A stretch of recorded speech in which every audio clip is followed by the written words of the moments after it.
আজ আমরা পা রাখবো চীনের ডংগুয়ানের এমন এক কারখানায় যেখানে তৈরি হয় মানুষের মতো হুবহু আরেকটা মানুষ। প্রেমিকার অভাব মেটাতে কিংবা প্রিয়জনের বিচ্ছেদে হুবহু তার মতো আরেকজন মানুষ বানিয়ে কিন্তু এগুলোর সাথেই এখন দিব্যি সংসার করে চায়নার লোকেরা। সিলিকন ডল বানানোর কাজটা শুরু হয় স্টুডিওর ভেতর থেকে। প্রথমেই গ্রাহকদের পাঠানো ছবি থেকে উন্নত 3D মডেলিং সফটওয়্যারের মাধ্যমে একটি ভার্চুয়াল ডিজাইন তৈরি করা হয়। এমনকি আধুনিক এআই ব্যবহার করে কাল্পনিক চরিত্র তৈরি করে সেই অনুযায়ীও বানাতে পারবেন এই মানব পুতুল।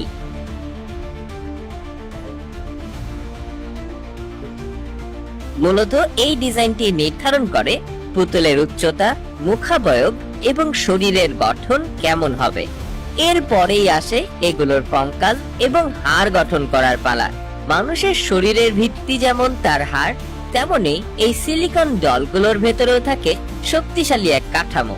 একে বলা হয় স্টেইনলেস স্টিল স্কেলেটন বা ইস্পাতের কঙ্কাল। আর এই হাড়গুলোকে ঘিরে থাকে বিশেষ ধরনের ফোম ম্যাটেরিয়াল।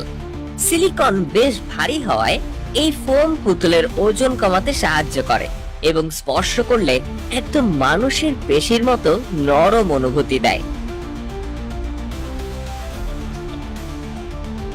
সবচেয়ে অবাক করা বিষয় হলো এদের হাতের আঙুলগুলো। মানুষের হাতের মতো এদের আঙুলের প্রতিটা জয়েন্ট বা গিট নাড়াচাড়া করা যায়। এই জয়েন্টগুলো এতই সূক্ষ্ম যে আপনি চাইলে আঙুলগুলোকে ইচ্ছে মতো ভাঁজ করে কোনো জিনিস ধরাতে পারবেন। তবে মনে রাখবেন, এই নিখুঁত আঙুলের মেকানিজম শুধুমাত্র সিলিকন ডলের ক্ষেত্রেই কাজ করে, কারণ সিলিকন অত্যন্ত মজবুত এবং ছিঁড়ে যাওয়ার ভয় থাকে না। কঙ্কাল তো তৈরি হলো, এবার পালা শরীর বানানোর। এই ধাপটি ঠিক যেন কোনো সায়েন্স ফিকশন সিনেমার দৃশ্য। কারখানার বড় বড় পাইপ দিয়ে প্লাটিনাম সিলিকন নামের এক বিশেষ তরল ইনজেক্ট করা হয়। কঙ্কালটিকে একটি ছাঁচের ভেতরে রেখে তার চারপাশে বিশেষ টিউবের মাধ্যমে এই তরল সিলিকন প্রবেশ করানো হয়। সিলিকন যাতে শরীরের সব জায়গায় সমানভাবে পৌঁছায় তার জন্য অত্যন্ত নিখুঁতভাবে চাপ নিয়ন্ত্রণ করা হয়। এর ভেতরেই বসিয়ে দেওয়া হয় ভয়েস চিপ, যার ফলে এই নির্জীব পুতুলটিও মানুষের মতো কথা বলতে বা সাড়া দিতে পারে। পুরো সিলিকন বডিটি এক রাত ধরে স্বাভাবিক তাপমাত্রায় রাখা হয়, যাতে এটি শক্ত হয়ে শরীরের আকৃতি ধারণ করে। পরদিন সকালে যখন ছাঁচটি খোলা হয় তখন বেরিয়ে আসে সেই কাঙ্ক্ষিত মানব রূপ। এরপর কর্মীরা খুব সাবধানে শরীরের বাড়তি সিলিকনগুলো ছেটে পরিষ্কার করে ফেলেন। আপনার মনে হতে পারে সিলিকনের শরীর তো হয়ে গেল, এবার হয়তো কাজ শেষ। আসল কাজ তো আসলে এখন শুরু।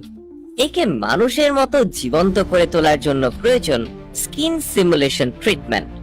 শিল্পীরা বিভিন্ন রঙের রঞ্জক মিশিয়ে একদম মানুষের ত্বকের মতো মেরিডিয়ান কালার তৈরি করেন।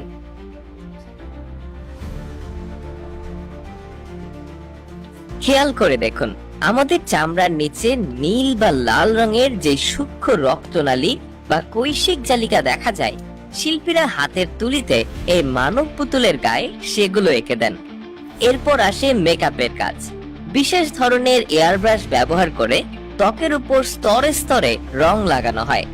এরপর এই রং স্থায়ী করার জন্য পুতুলের অংশগুলোকে ওভেনে রেখে নির্দিষ্ট তাপমাত্রায় হিট দেওয়া হয়। এতে মেকআপটি চামড়ার সাথে এমন ভাবে মিশে যায় যে এটি আর কখনোই উঠে আসবে না। চোখের মণি বসানোর পর যখন পুতুলটি আপনার দিকে তাকাবে, আপনি নিজের অজান্তেই শিউরে উঠতে পারেন। সবচেয়ে ধৈর্যসাধ্য কাজ হলো চুল লাগানো। একে বলা হয় হ্যান্ড ইমপ্ল্যান্টেড হেয়ার। এই ধাপে কোনো মেশিন নয়, বরং শিল্পীদের হাতের নিপুণ ছোঁয়া প্রয়োজন। বিশেষ ধরনের 0.16 মিলিমিটারের আলট্রা ফাইন নিডল বা সূচ ব্যবহার করে ভ্রু এবং চোখের পাপড়ি একটি একটি করে বসানো হয়। প্রতিটি পশম বা চুল আলাদাভাবে বসানো হয়, যাতে এটি দেখতে একদম স্বাভাবিক লাগে। আঠা দিয়ে চুল না লাগিয়ে এভাবে রোপণ করার কারণে এগুলো অনেক দীর্ঘস্থায়ী হয়। মাথার চুলের জন্য অবশ্য বিশেষ মেশিন ব্যবহার করা হয়, যা সারিবদ্ধভাবে চুলের গোছা বসিয়ে দেয়।